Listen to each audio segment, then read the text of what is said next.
నమస్తే, welcome back to the channel guys. So ఈ వీడియోలో మనం మాట్లాడుకుందాం అంటే బేసికలీ హ్యాండ్ బ్రేక్ పట్టుకొని ప్రెస్ లాగాలా లేకపోతే ఇట్లా లాగాలా అనేది చాలామందికి ఒక మిస్ డౌట్ అయితే ఉంటుంది.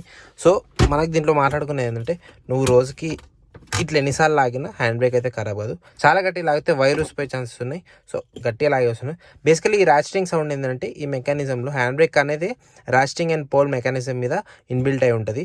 సో ఆ సౌండ్, ఆ రాట్లింగ్ సౌండ్ ఎందుకు వస్తుంది అంటే ఈ ఇన్బిల్ట్లో రాస్టింగ్ అండ్ పోల్ అనేది మధ్యలో ఉంటుంది. సో రాస్టింగ్ అనేది ఏం చేస్తుంది అంటే గ్రిప్ పోల్కి ఉండేలాగా చేస్తుంది. సో హ్యాండ్ బ్రేక్ డౌన్ కాకుండా బ్రేక్స్ పట్టుకుని ఉండేలాగా. సో ఆ మెకానిజం అయితే దీని మీద ఉంది. సో చాలామంది మిస్కన్సెప్షన్ అయితే కాదు, మీరు ఇట్లా లాగితే హ్యాండ్ బ్రేక్ ఖరాబ్ అవుతుంది అనేది ఏమి ఉండదు. సో అలా అని మీరు ప్రెస్ చేసి లాగినా దానివల్ల ఏం నష్టం లేదు. సో మీరేం చేస్తుంటారో కామెంట్ అయితే చేయండి. వీడియో ఇన్ఫర్మేటివ్ చేస్తే సబ్స్క్రైబ్ అయితే చేసుకోండి.